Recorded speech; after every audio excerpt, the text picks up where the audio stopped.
Abra a tua Bíblia na carta, melhor dizendo, no livro do profeta Isaías, capítulo 7.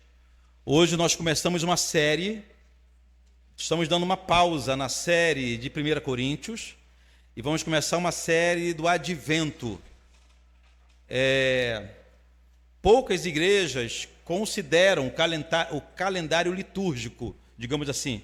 Dentre eles, esse período do ano, os 4 domingos que antecedem o Natal, em que nós nos preparamos para o Natal cristão, para o Advento, aquele momento em que Deus eterno se fez homem.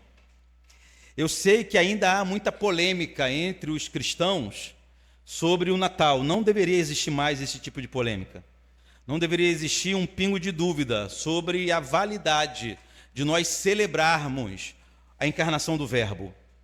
Os anjos celebraram, os pastores celebraram, Maria cantou, Simeão cantou, Zacarias cantou. Por que nós não celebraríamos?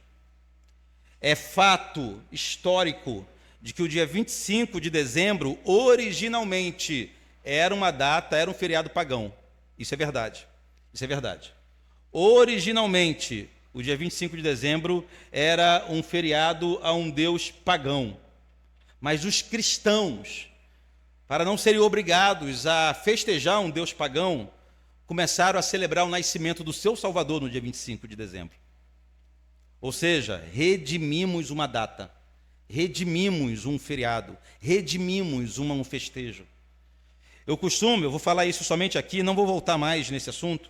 Eu costumo fazer uma analogia com o carnaval, por exemplo.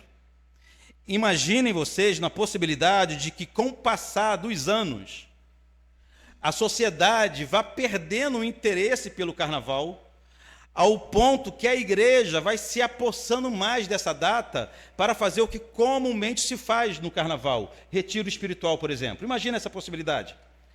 Imagina que, com o passar das décadas, séculos e mais séculos, é um processo social que dura muitos anos. Aí ia passar séculos e a sociedade não ia mais se interessar pelo carnaval. E a igreja tomou posse dessa data festiva para fazer um período de retiros espirituais. Imagina essa possibilidade. É uma forma de redimir algo que originalmente foi criado para o mal, para o pecado. E a igreja iria se apossar de uma data para algo santo. É óbvio que depois de séculos e mais séculos, ia chegar os chatos e ia falar, mas essa festa originalmente era carnaval. Lá no Rio de Janeiro havia um desfile com mulheres seminua. Havia baile gay no Scala. O pessoal vai descobrir isso tudo. Porque, de fato, a origem da data é pagã e pecaminosa. Mas a igreja consegue redimir, consegue mudar a intenção, o espírito dessas datas festivas. A igreja consegue fazer isso, pela graça de Deus. É isso que nós fazemos no dia 25 de dezembro. Jesus nasceu no dia 25 de dezembro? Não. Então, se você não quer celebrar o nascimento de Cristo, 25 de dezembro, celebre em outra data, então. Celebre o Natal em outra data. Vai ser até mais barato você encontrar Chester. Mas se você não faz isso, celebre conosco, nesse período do ano, o nascimento do nosso Messias. Hoje começamos uma série intitulada As Promessas de Natal no profeta Isaías. Isaías viveu mais de 700 anos antes de Jesus. E ele tem promessas riquíssimas sobre o Natal. Hoje, no capítulo 7, vamos ler do versículo 10 ao 16, mas na exposição vamos voltar até o versículo 1.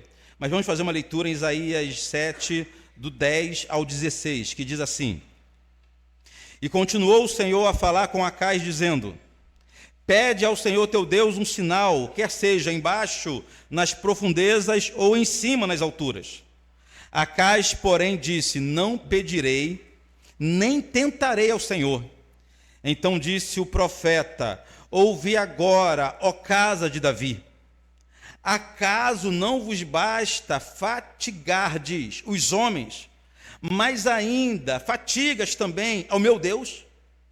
Portanto, o Senhor mesmo vos dará um sinal. Eis que a virgem conceberá e dará à luz um filho, e lhe chamará Emanuel. Ele comerá manteiga e mel quando souber desprezar o mal e escolher o bem.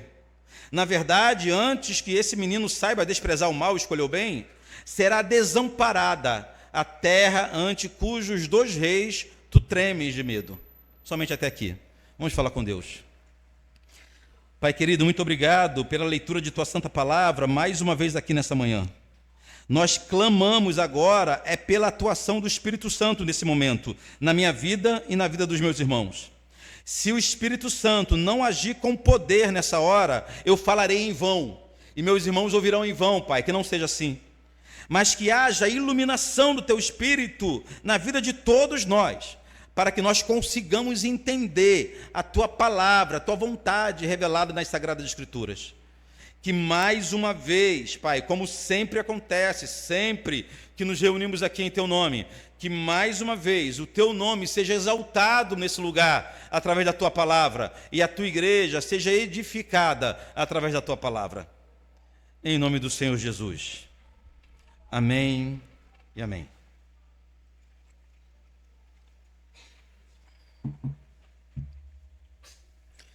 O contexto aqui de Isaías, capítulo 7, é de tumulto, de medo e de guerra. A sociedade ou o mundo estava fervilhando, estava pegando fogo, digamos assim, nos dias do texto que nós lemos hoje. O ano era 735 a.C. O personagem central desse ponto do texto é Acais. Acais, irmãos, era rei de Judá. Preste atenção, Judá. Nesse momento da história, o povo de Israel já tinha se dividido. Os irmãos vão lembrar que depois da morte do rei Salomão, houve um desentendimento. Parte do povo de Israel não queria mais um filho de Davi, um descendente de Davi no trono. Então as tribos rebeldes ficaram no reino do norte. O nome permaneceu Israel, mas a capital era Samaria. Mas eram os rebeldes. A nação santa ficou no reino do sul. O nome ficou como Judá, e a capital era Jerusalém. Acais era rei de Judá. Foi quando 2 reis se aproximaram, propondo a Acais uma aliança. Uma aliança por quê? Porque nesse período a Assíria, irmãos, vão ser nomes que a gente pode confundir de vez em quando. A Assíria, que ficava bem distante, estava surgindo como um poderoso império. Mais tarde, a Assíria iria se tornar o império mais poderoso da terra. Ia dominar, inclusive, sobre o território de Israel. Mas a Síria ainda estava surgindo, e a Síria aterrorizava todo mundo. Os soldados assírios, eu já falei isso aqui quando nós passamos pela exposição de Naum. Os soldados assírios, eles não se contentavam apenas em ganhar uma guerra, mas eles ganhavam uma guerra com requintes de crueldade. A crueldade dos sírios, dos assírios, era absurda. A Síria estava se levantando. Então, 2 reinos mais próximos de Judá, Israel, que eu já falei que não era mais o povo de Deus, Israel e a Síria, só para confundir, tem Síria e tem a Síria. Síria é essa Síria que nós conhecemos hoje mesmo. Agora, a Assíria é o território que hoje compreende Irã e Iraque, por exemplo. O território de Irã e Iraque era a Assíria. Síria é a Síria verdadeira de hoje. A Síria se uniu com Israel e queria forçar que Judá se unissem a eles numa aliança tríplice para se levantarem contra o poderoso exército da Síria. Acais estava sendo pressionado nesse momento. Os seus vizinhos, que também eram mais poderosos do que ele, se juntaram para forçá-los uma aliança, para forçá-lo em uma aliança. Imagina o coração do rei Acais. Não sabia o que fazer. Ele poderia se aliançar aos vizinhos contra o gigante lá do Oriente. Mas ele poderia também desprezar os seus vizinhos e se unir diretamente à Assíria, que era o mais forte, mas ele teria que pagar tributo à Síria e ia se indispor com seus vizinhos, que eram mais fortes do que ele, ou seja, um dilema imenso. Acais demorou a resolver, demorou a decidir. E na sua demora, tanto o rei da Síria quanto de Israel se juntaram e atacaram Jerusalém. Atacaram Jerusalém, mas o texto diz que eles não tiveram êxito na primeira tentativa, mas eles atacaram Jerusalém. Aí nós vamos lá no início do capítulo 7, que nós iremos ver todo esse contexto no versículo 1 do capítulo 7. Olha o que diz: sucedeu nos dias de Acais, filho de Jotão, filho de Uzias, rei de Judá, que Rezim, rei da Síria, e Peca, filho de Remalia, rei de Israel, subiram a Jerusalém para pelejarem contra ela, porém não prevaleceram contra ela. Versículo 2. Deu-se aviso à casa de Davi, ou seja, ao rei: a Síria está aliada a Efraim. Efraim aqui, irmãos, e Israel é a mesma coisa. Está aliada a Efraim. Então ficou agitado o coração de Acais e o coração de todo o seu povo, como se agitam as árvores do bosque com o vento. Ou seja, vamos entender isso aqui. Síria e Israel já tinham atacado Jerusalém, capital de Judá, mas não conseguiram vencer na primeira tentativa. Mas era claro que eles continuariam pelejando até alcançarem vitória. A vitória deles era uma questão de tempo. Acais sabia disso. Quando o rei Acais soube que seus vizinhos se uniram e atacaram a cidade, ele sabia que eles voltariam, e por isso ele ficou extremamente aflito, irmãos.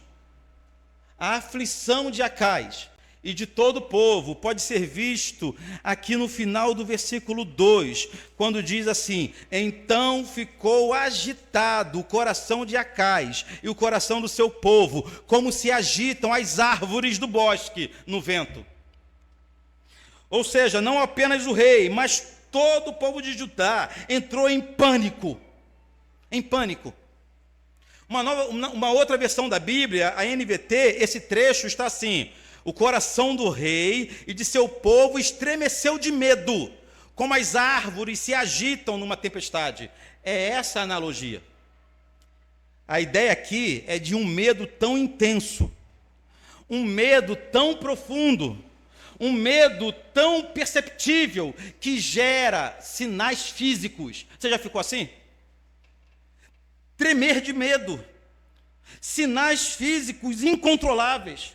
As pernas tremiam, o coração acelerava, o intestino desequilibrava, isso tudo de medo. E assim, todo o povo estava em pânico, porque eles estavam numa situação que não tinha para onde correr.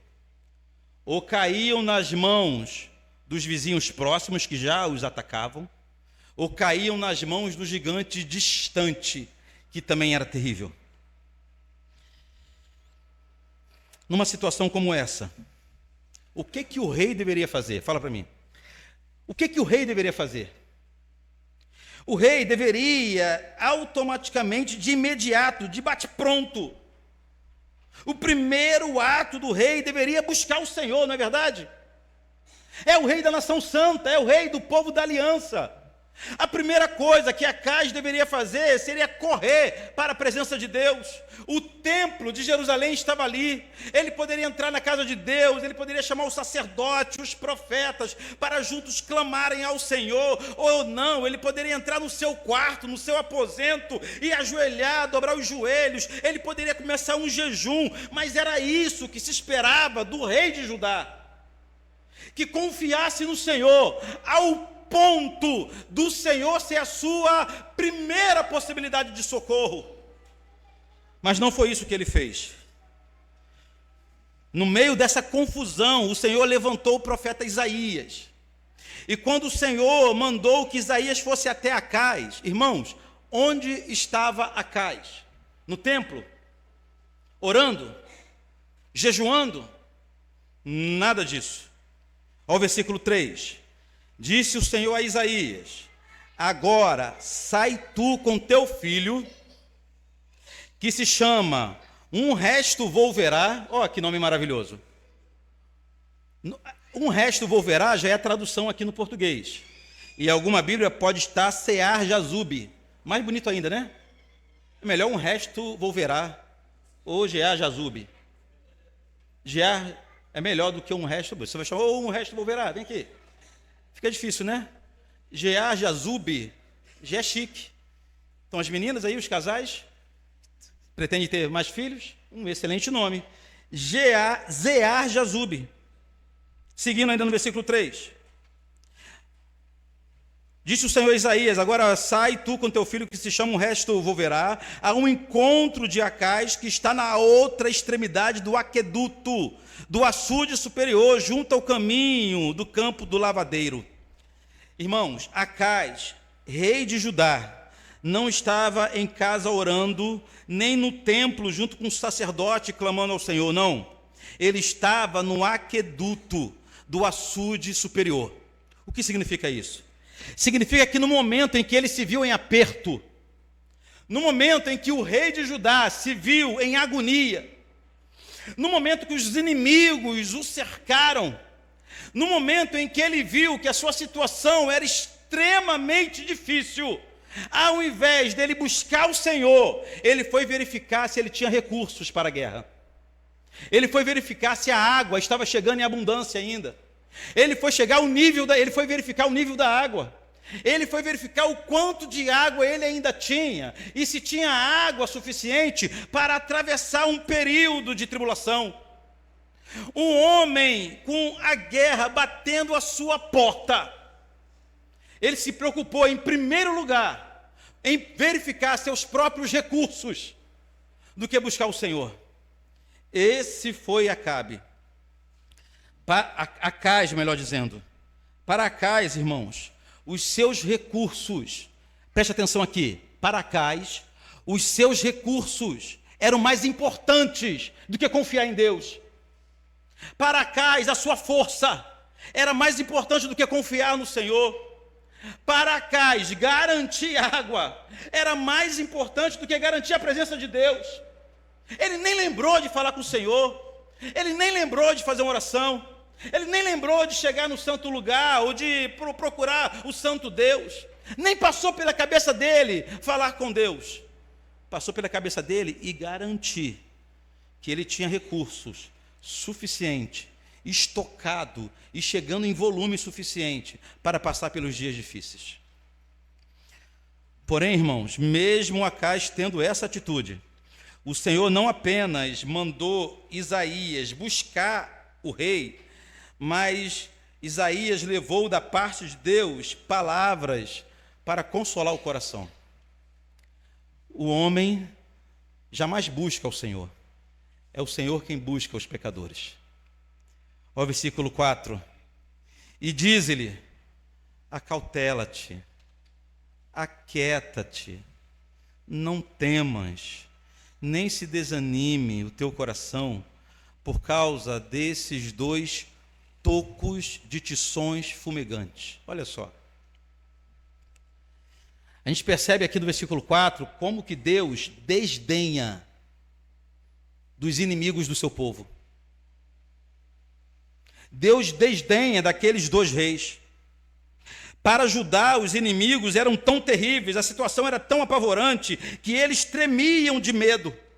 Pareciam, como o texto diz, árvores na tempestade, mas para o Senhor, aqueles dois reinos inimigos que aterrorizavam Judá, não passavam de dois tições fumegantes.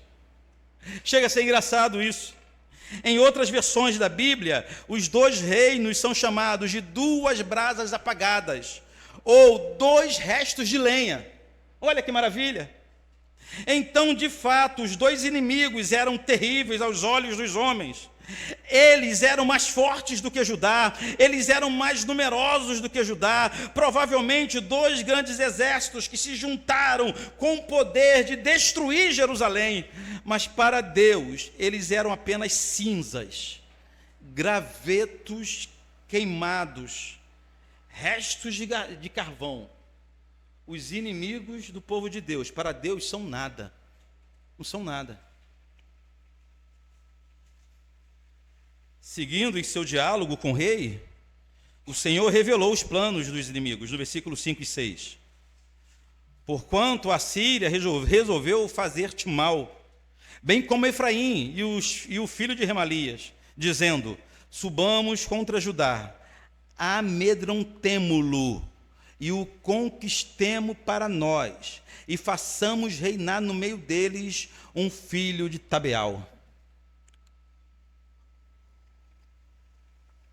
O Senhor revelou que os planos do inimigo era, em primeiro lugar, fazê-los morrer de medo. Amedrontemo-los. A tática do inimigo não era vencer automaticamente a guerra.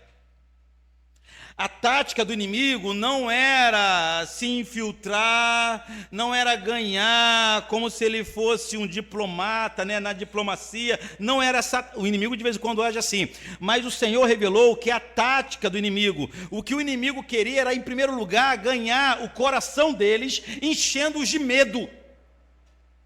O inimigo sabia, preste atenção aqui, o inimigo sabia que pessoas cheias de medo são capazes de fazer coisas as quais se arrependerão para o resto da vida.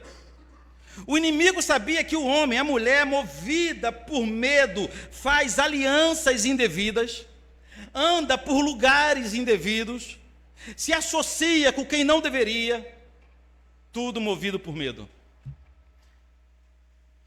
O medo, queridos, nos move para um abismo. A pessoa movida por medo, a pessoa que toma decisões na hora do medo, se arrepende depois. Deus revelou através do profeta que essa era a tática da Síria e de Israel: matar de medo, antes de matá-los fisicamente. Mas segundo Isaías, os planos do Senhor eram diferentes dos planos dos inimigos. Ao versículo 7 ao 9. Assim diz o Senhor: isto não subsistirá, nem tampouco acontecerá. Mas a capital da Síria será Damasco, e o cabeça de Damasco, Rezim. E dentro de 65 anos, Efraim será destruída e deixará de ser povo. Entretanto, a capital de Efraim será Samaria, e o cabeça de Samaria, o filho de Remalias. Se não credes, certamente não permanecereis. Às vezes o texto bíblico é um pouco confuso da gente entender na primeira leitura. Mas o que Deus está fazendo aqui, em certo sentido, é desprezar mais uma vez. É ridicularizar aqueles dois restos de lenha, aqueles dois reinos que aterrorizavam Judá. Agora o Senhor ainda usa um tom de desprezo para lembrar e para zombar tanto da Síria como de Israel. Quando o Senhor diz o seguinte: a capital da Síria será Damasco, e o cabeça de Damasco, Rezim, ele está dizendo o seguinte: eu sei que eles são, e ele é apenas um rei. Um rei não, um Rezim. É apenas um homem. Aí o Senhor repete, fala a mesma coisa em relação a Israel. A capital de Efraim será Samaria, e o seu cabeça, o filho de Remalias. Em outras palavras, o Senhor está dizendo o seguinte: eu sei quem eles são, não são poderosos, são apenas homens mortais. O nome de um é Rezim, o nome de outro é Peca. Deus sequer cita o nome de Peca, cita o nome do pai dele. O nome de um é Rezim, o outro é o filho de Remalias. O desprezo que Deus tem por esses homens. Deus ridiculariza a potência deles. Deus ridiculariza a força deles. Aquilo que está causando tremor na vida de Acais. Toda Judá está tremendo diante dos reis, que diante de Deus não são nada. Aí Deus fala o seguinte: eu conheço eles muito bem. Eu sei quem eles são.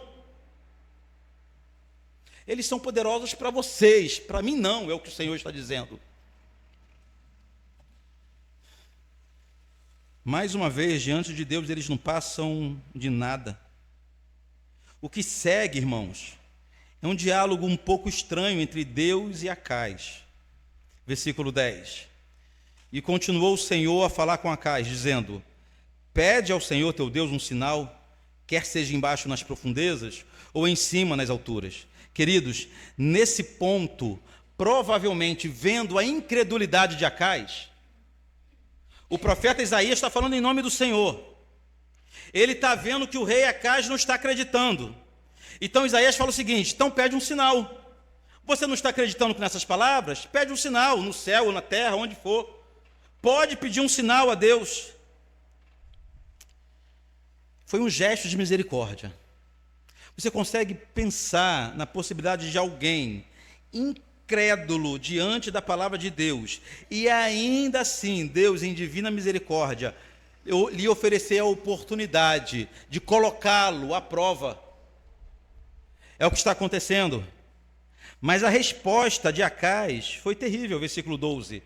Acais, porém, disse: não o pedirei, nem tentarei ao Senhor. A gente sabe o que é tentar o Senhor, e a gente sabe que tentar o Senhor é um pecado. Tentar trabalhar para induzir o Senhor a fazer alguma coisa. É como que a gente pudesse torcer os braços de Deus, obrigando a agir em nosso favor. Isso é tentar o Senhor. Não tentarás o Senhor seu Deus. Lembra? Jesus foi tentado por Satanás. Satanás levou Jesus no alto do templo e mandou Jesus se jogar para os anjos virem e acudi-lo. E Jesus respondeu: não tentarás o Senhor seu Deus. Ou seja, a gente não vai ficar colocando Deus à prova o tempo todo. Nós não vamos ficar pedindo prova que Deus é Deus o tempo todo. Isso é pecado. Então, Acais responde assim: não, eu não vou tentar o Senhor. Agora, preste atenção. Se Acais estivesse sendo piedoso, se Acais tivesse uma fé tão forte, ao ponto de não precisar de sinais, ia ser uma maravilha. Se Acais estivesse dizendo o seguinte: não preciso de sinais não, porque eu já confio no Senhor. Não precisa provar que é Deus que está falando não, porque eu já acredito na palavra de Deus. Se fosse isso, seria uma maravilha, mas não era isso. Quando o rei se recusou a pedir um sinal a Deus, o mais provável é que ele já estava desprezando a palavra de Deus. O mais provável é que ele não queria ter Deus em sua batalha. O mais provável é que em seu coração ele já estava maquinando se aliar à Assíria, que é o que ele fará daqui a pouco na história. Ou seja, quando ele chega para o profeta e fala: eu não preciso de sinais, eu não preciso ter certeza que é Deus realmente que está falando, é porque ele já tinha resolvido lidar com a sua guerra por conta própria. Ele não queria Deus em sua história. Ele achava que já tinha recurso. Ele viu lá o aqueduto e achava que tinha recurso suficiente para pelejar sem Deus. Ele achava que tinha condições, forças suficientes para guerrear sem Deus. Está lá o profeta, gente, não é outro profeta não, é o grande Isaías. Sabe o que é isso? É o grande profeta Isaías, falando com o homem. Percebe a incredulidade do homem. Aí fala: então peça um sinal a Deus. Aí Acais despreza a vontade de Deus e fala simplesmente: eu não quero nenhum sinal, porque eu não quero caminhar por fé, eu não quero caminhar com o Senhor. Nesse momento, acaba a paciência de Deus, e Deus passa a repreender o rei. Ó, versículo 13: então disse o profeta: ouvi agora, ó casa de Davi. Ele é descendente de Davi, né? Ouvi agora, ó casa de Davi, acaso não vos basta fatigardes os homens, mas ainda fatigas também ao meu Deus? Ou seja, a paciência do Senhor se esgotou, a paciência do profeta se esgotou, a paciência do Senhor se esgotou. Apesar de todos os gestos de bondade, de misericórdia de Deus, Acais ignorou o profeta. Então ele estava ignorando a palavra do Senhor. Por isso que o Senhor deu um basta. Basta nesse diálogo. Foi nesse momento em que o diálogo, a conversa entre Deus, através de Isaías e Acais, tomou proporções tão acaloradas, né? O debate tomou uma proporção tão acalorada. Foi nesse momento que o Senhor estava prestes a derramar sua ira sobre Acais. Nesse momento o Senhor poderia simplesmente, não apenas repreender Acais, mas o Senhor poderia castigá-lo de alguma forma. Vários outros casos na história, pessoas que desprezaram bem menos o Senhor, sofreram consequências imediatas. Isso poderia acontecer com o rei de Judá. Acais não queria nenhum sinal de Deus, porque ele não desejava andar por fé, confiante na palavra do Senhor. Acais não queria nenhum sinal de Deus, porque ele confiava mais em suas estratégias do que no Senhor. Mas, irmãos, mesmo assim o Senhor daria um sinal. E o sinal, a maravilha que o Senhor faria, não mudaria apenas a história de Judá na guerra, mas mudaria a história de toda a humanidade. O sinal que Deus daria não mudaria apenas a história de Acais, mas mudaria a história de todos os pecadores, inclusive a minha história e a tua história. Aquele contexto, aquele diálogo que estava sendo travado, que cuidava, tratava de um assunto específico, tomou proporções gigantescas e eternas. E de uma hora para outra, Deus começou a falar com Acais através de Isaías, não apenas daquela guerra pontual de Judá, mas Deus começou a falar através de Isaías de uma guerra que todos nós travaríamos em algum momento de nossa vida. O sinal que Acais não pediu, mas que Deus daria a si mesmo, mudou o rumo da história.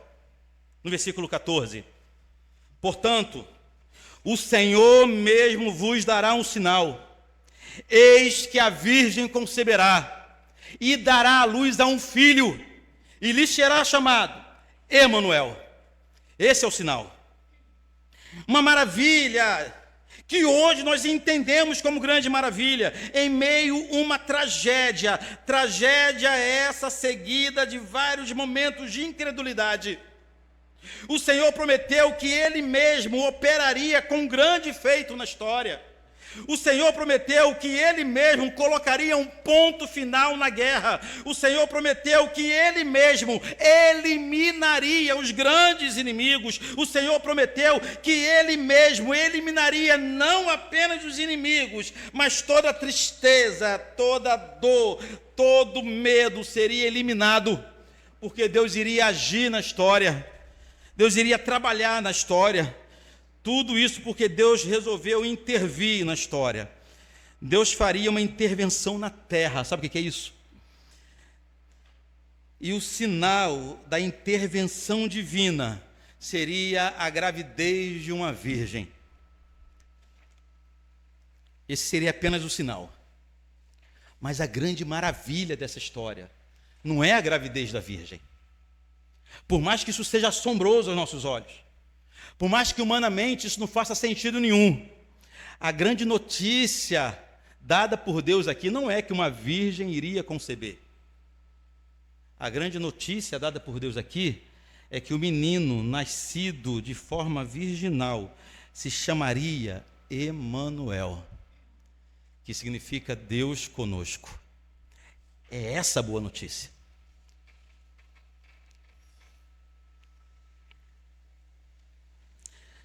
A maioria dos estudiosos mais confiáveis acreditam que essa profecia de Isaías teve cumprimento parcial ainda nos dias de Acais.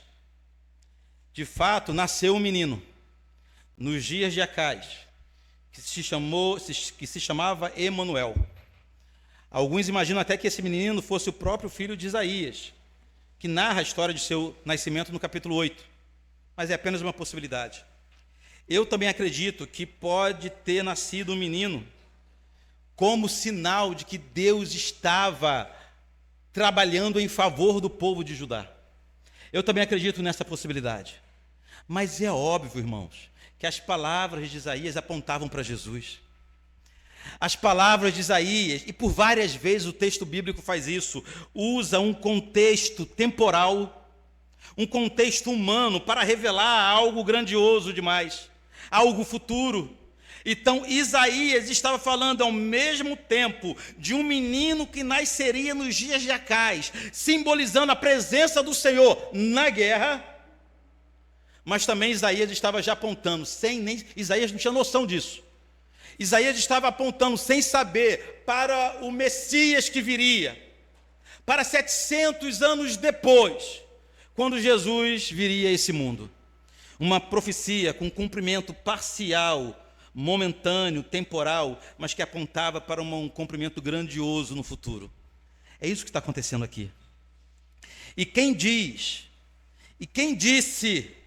que esse menino profetizado por Isaías era Jesus, foi o anjo que esteve com José.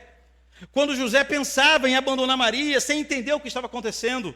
O texto bíblico, eu vou ler para os irmãos, de Mateus capítulo 1, versículo 20, 735 anos depois das profecias de Isaías, um anjo do Senhor foi até José. E olha o que diz o texto bíblico, olha o que o anjo disse a José: José, filho de Davi, não temas receber Maria, tua mulher, porque o que nela foi gerado é do Espírito Santo. Ela dará à luz um filho, lhe porá o nome de Jesus, porque ele salvará o seu povo dos seus pecados, dos pecados deles. Ora, tudo isso acontecerá para que se cumprisse o que fora dito pelo Senhor por intermédio do profeta. Ele não fala, mas nós sabemos que é Isaías. Versículo 23 de Mateus 1. Eis que a virgem conceberá e dará à luz um filho, e ele será chamado pelo nome de Emanuel. O próprio anjo traduz, que quer dizer Deus conosco. Segundo anjo, que faz uma exegese melhor do que a gente.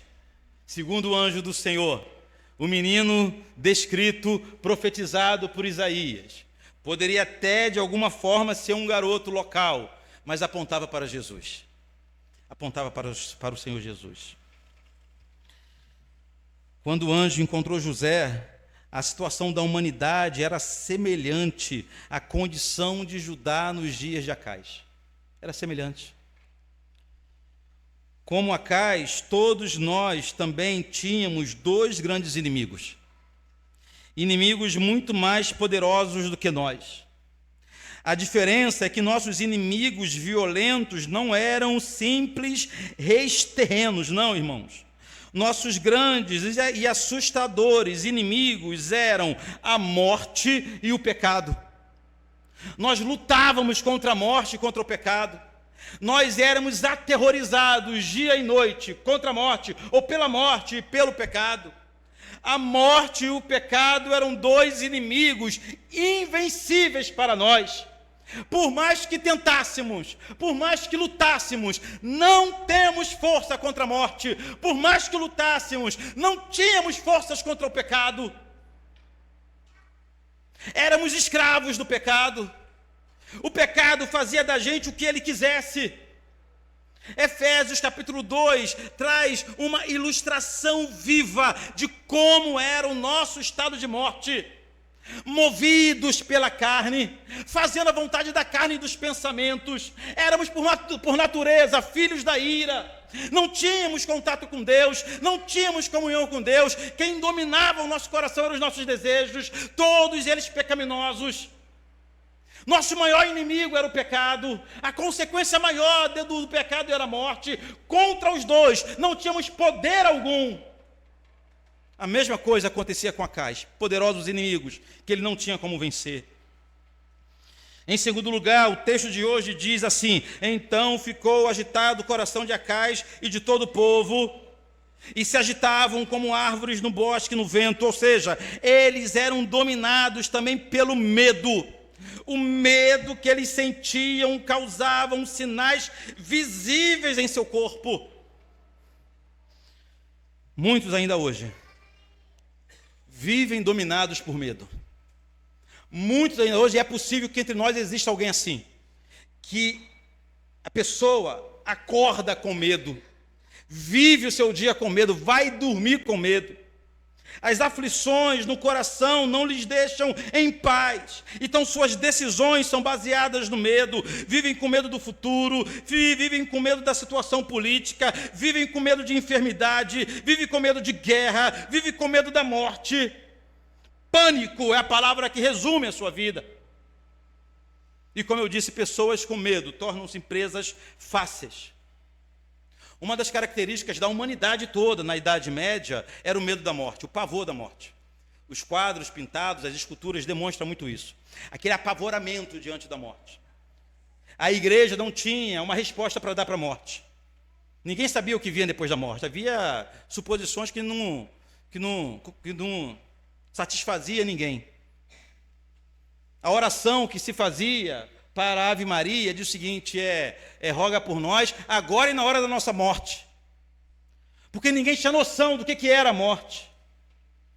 Aí, você pega uma sociedade inteira com medo da morte, ficou fácil para a gente, sem escrúpulos, vender perdão no céu, terreno no céu, vender a salvação. As pessoas estavam apavoradas, e gente apavorada faz de tudo, compra terreno no céu, mesmo que isso não faça sentido nenhum. A gente olha a história agora, a gente pensa, rapaz, como é que eles compraram perdão de pecado de gente que estava supostamente no purgatório? Como é que eles compravam perdão do pecado? Como é que eles compravam terreno no céu? Irmãos, o medo faz as pessoas tomar atitudes inacreditáveis. Você sabe disso. Você sabe disso. O medo escraviza. E nós estávamos exatamente assim, dominado por todos os medos. Tudo gera medo. A terceira triste semelhança entre a humanidade e Judá dos dias de Acais é que na hora do medo e da angústia buscam socorro em outras fontes. Acais foi garantir se tinha recurso próprio para vencer sua guerra. Depois ele foi pedir socorro à Síria, mas nunca se voltou ao Senhor. Exatamente como nós vivíamos e exatamente da forma que muitos de nós ainda vivem assim.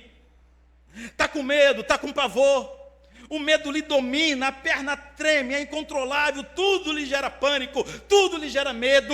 Procura resolver seu medo em muitas fontes diferentes, em muitos lugares diferentes, menos em Deus, menos em Deus.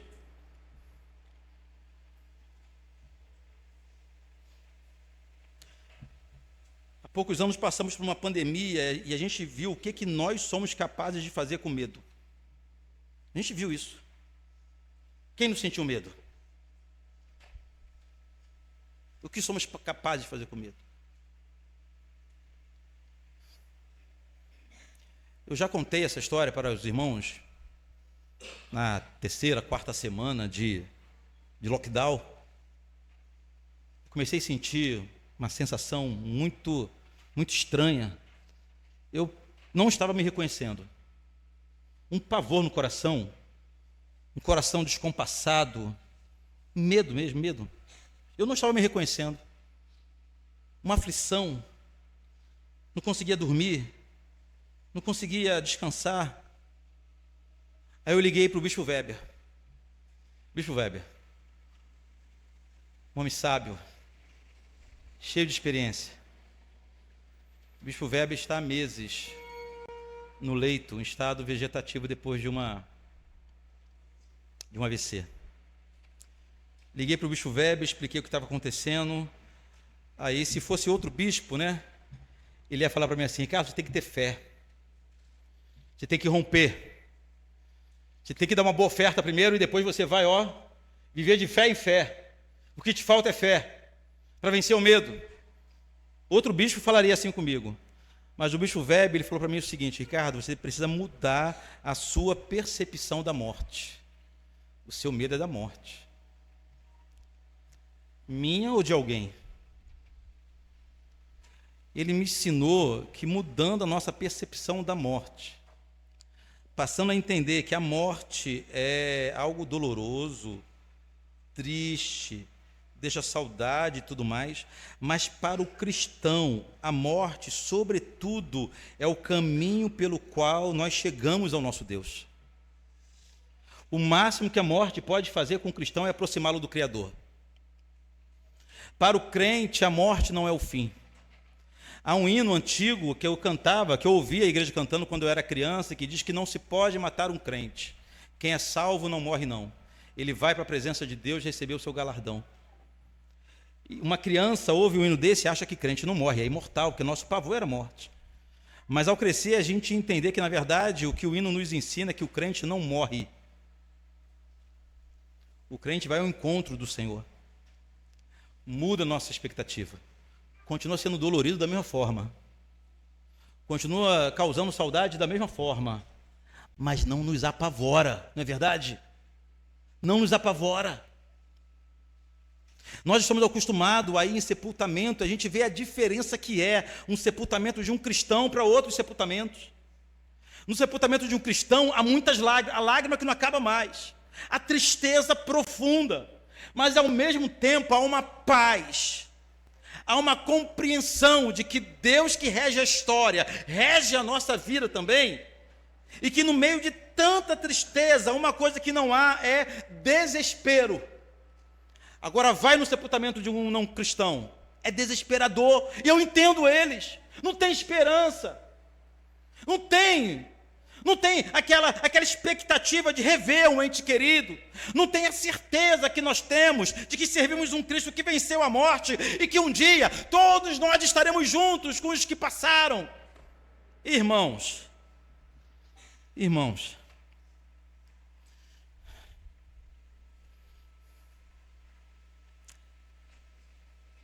quando ele ficou apavorado, Acais foi procurar seus recursos, como todos nós fazemos também. Não tem um homem sequer que na hora do pavor, sem Jesus, é claro, sem Jesus, que na hora do pavor, que para vencer seus principais inimigos, corram para Deus em primeiro lugar. Romanos capítulo 3, versículo do 11 ao 12 diz assim: como está escrito, não há justo nenhum sequer. Não há quem entenda, não há quem busque a Deus. Todos se extraviaram, a uma se fizeram inúteis, não há quem faça o bem, não há nenhum sequer. É o retrato de cada um de nós. É o retrato de Acais. Assim éramos nós. Assim caminhava a humanidade, como Acais.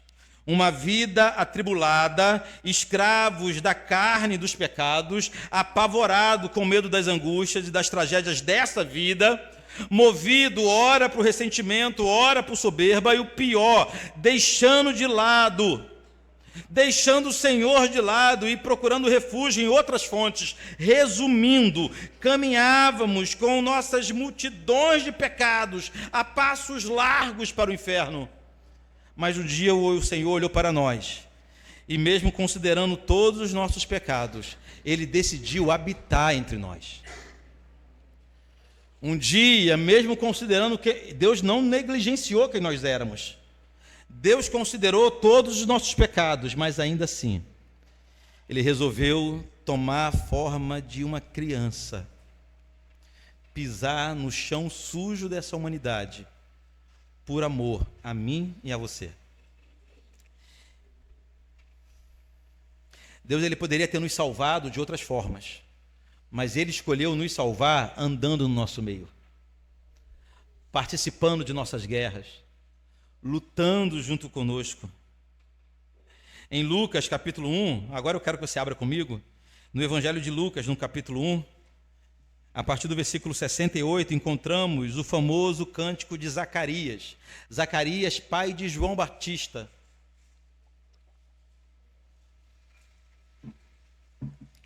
Quando Zacarias pegou o seu filho João no colo, ele estava mudo até então. Zacarias rompe em um cântico ao Senhor. E ao pegar o seu filho João Batista no colo, para ele era o sinal de que o Salvador estava chegando. Jesus ainda não tinha nascido, mas o nascimento de João Batista era o sinal de que ele nasceria em breve, de que faltava poucos dias. Na verdade, 6 meses dividiram, separaram o nascimento de Jesus do nascimento de João. Então, Zacarias cantou o seu famoso cântico chamado de Benedictus, porque é assim que ele começa o seu cântico no versículo 68. Vejam bem a semelhança do cântico de Isaías, ou como que o cântico de Isaías completa muito bem aquela realidade vivida por Acais, se Acais tivesse ouvido a palavra de Deus. Lucas capítulo 1, versículo 68 diz assim: bendito seja o Senhor, Deus de Israel, porque visitou e redimiu o seu povo. Olha aqui para mim, Jesus nem tinha nascido ainda. E Zacarias já dava a visita e a redenção como certos. Versículo 69. E nos suscitou plena e poderosa salvação na casa de Davi, seu servo, como prometera desde a antiguidade, por boca dos seus santos profetas, para nos libertar de nossos inimigos e das mãos de todos os que nos odeiam, para usar de misericórdia com nossos pais e lembrar-se da sua aliança e do juramento que fez Abraão, nosso pai, e de conceder, isso aqui é a parte mais linda da música, de conceder-nos que, livres das mãos de inimigos, o adorássemos sem temor, em santidade e justiça perante ele, quando, irmãos? Todos os dias. Que alegria! Ah, queridos, esse hino se casa perfeitamente com o relato de Isaías 7, e se casa perfeitamente com a vida de cada um de nós. Como que o Senhor veio nos livrar de cada um dos seus inimigos. Para quê? Para que, livres das mãos de nossos opressores, o adorássemos em santidade, sem medo, todos os dias. Eu preciso terminar essa mensagem com 5 aplicações. Primeiro, estamos hoje entrando no período mais lindo do ano. São dias que antecedem um Natal cristão. Use esses dias para trazer à memória quem você era e como você vivia até o dia que Deus veio habitar em sua vida. É um bom exercício. Trazer à memória quem nós éramos e o que nós somos hoje. Em segundo lugar, separe esses dias para meditar em que diferença faz o fato do nosso Deus ser o Emanuel. Que é o exemplo? Como estaria a tua vida hoje se o Emanuel não estivesse contigo, tivesse te buscado? Pense ou lembre dos momentos que você já teria caído definitivamente da história, mas você foi sustentado porque nosso Deus é Emanuel. Porque Ele é Deus conosco, Ele é Deus contigo. Considere o cântico de Zacarias em terceiro lugar. Especialmente quando diz de conceder-nos que, livres das mãos de inimigos, o adorássemos sem temor. Pergunte-se se toda a obra de Deus em teu favor tem redundado, tem gerado mais ou menos adoração. Tudo que o Senhor fez em seu favor tem feito de você um adorador melhor ou pior? Você tem se dedicado mais ou menos?